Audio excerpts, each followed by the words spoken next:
साहब हाँ आओ आओ क्या समाचार बैठो। समाचार तो खराब बा। का हो गई बा?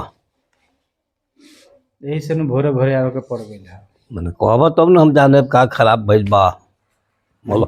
पंचायती तो रउवे करे गए रहनी। हाँ रउवा के बुला के लेके गए रहनी। हाँ पंचायत में तो रहनी। तो रउवा से हम कहनी कि सरपंच साहब हमरे के अगवा हिस्सा दे दी आ पिछवा छोटकू के दे दी। तो रउवा कहनी आ कि देखो उ छोट भाई हो ओकरा के आगे रह दो, तू बड़ भाई बड़ा पीछे रह जा, ना तो हाँ। लोग निमन ना कही। बात तो हो। हम कहनी कि 5 फीट रास्ता हमरा के दिया जाओ कि हमरा आए जाए में दिक्कत परेशानी ना हुई। तो 5 फुट रास्ता तरह के नाप के दिया बा। तो रउवा नु नाप के दे देनी। हम्म। आ सब कुछ में लिखा पढ़ा गल कि ठीक बा, कोनो दिक्कत परेशानी ना होई। ना ई तो बात बा। बानू हम बानी घर के अक्सर हुआ आदमी। हम घरे रहे नी ना, बाहर रहे नी, हमार लोग लइका परिवार रहेला घरे। अब हमार छोटकू के परिवार का करता लोग कि मुरी एगो भावा होता लोग। रहिए पर। हाँ अभी बंद नहीं खेलो कइले। तो न जाई बात बंद बा। कहे के कहले रहे लोग, अभी बंद नहीं खेलो कइले। रास्ता पर का करता लोग कि खटिया बिछा देता लोग, पानी गिरा देता लोग, अच्छा बकरी बांध देता लोग। अगर हमरा घर के परिवार बोले जाता सब तो मारे खातिर दौड़ता लोग। ई बात बा। हाँ। बड़ा अन्याय बा। अब बताएं कि के लेखा हम बाने बाहर कमाए में कि ये कुली देखे खातिर हम बार बार घरे आवत रहे। यही तो नजायज बा। तो अब उनका के बुला के हम पूछ लेता नहीं। हाँ तो उनका के बुलवा के पूछी। बुला के हम पूछता नहीं, अब जाए उनका के दिया दिए। अच्छा ठीक बा। तू चिंता मत करो, तारा ठीक बा। टेंशन ले रहा है, कोनो जरूरत नहीं। रास्ता हमार दे हो। ठीक बा। ए मनु हाँ बाबा। अरे तनी सागर के बुलाइबो। सागर के हाँ ठीक बा, बुला के लिया तनी। बुला के लाओ जल्दी उनके लगे। पंचायत जी हमार कही रहो। आ गइल। हाँ हो सागर। प्रणाम बैठो। सरपंच साहब। प्रणाम। क्या समाचार? समाचार ठीक बा। बोला नहीं है। हाँ बोलमने तारा के खातिर ये तार दोनों भाई फरका भइल बा। ये कहत ले आगा रहे के रखुआ पर। अच्छा हाँ। तो तू कहल कि ना हम आगे रहे। तब इनके लगे पछा रखल गई। 5 फुट के रास्ता नाप के इनके लगे दिया गई।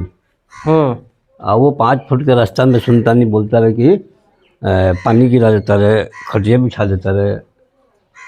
बोलला पर मारूँ तो बोलता रोनी तार परिवार।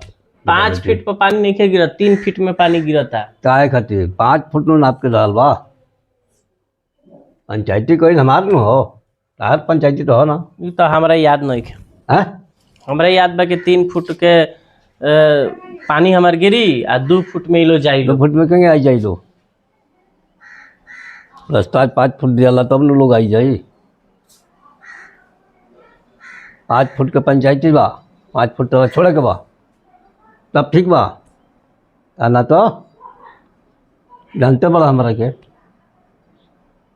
का कर देम? का कर दे। हम तो व्यवस्था हूँ टाइट कर दे कि सांस ना आई। आ हमरा उ व्यवस्था टाइट कर देम कि मुंह से बोली तक ना निकली। हमार हाँ इतना पावर तार बा। इतना हमरा लगे पावर बा। तो तनी तनी बंद करके तनी देखबा तार देखिए हम पावर देखेंगे, बोली हमार बंद होता। ये इज्जत ना रही रुआ, कब अकेला में भेंट करेम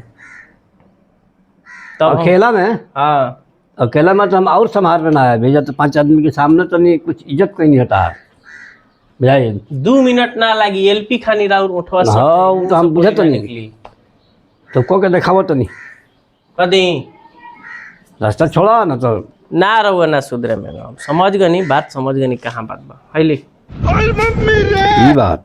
आ सुनी ना, हई जौन बटे अच्छा काम के व्यवस्था हो जाई। ये बात बा। अब कहीं अब जाई हम तब जाई नहीं बाब काम हो गई। समझ लेम अब 2 फीट से ज्यादा ना। फाइनल बा। तो अब सरपंच साहब हाँ बोला कहा। पता नहीं हाँ कि कामो हमार हो जाई नु, 5 फीट रस्तिया मिल जाई नु हमरा। अरे तार छोट भाई है नु। भाई छोट में लड़का में कोनो अंतर बा। आवत जात बढ़ले बढ़ो कौन दिक्कत बा ना।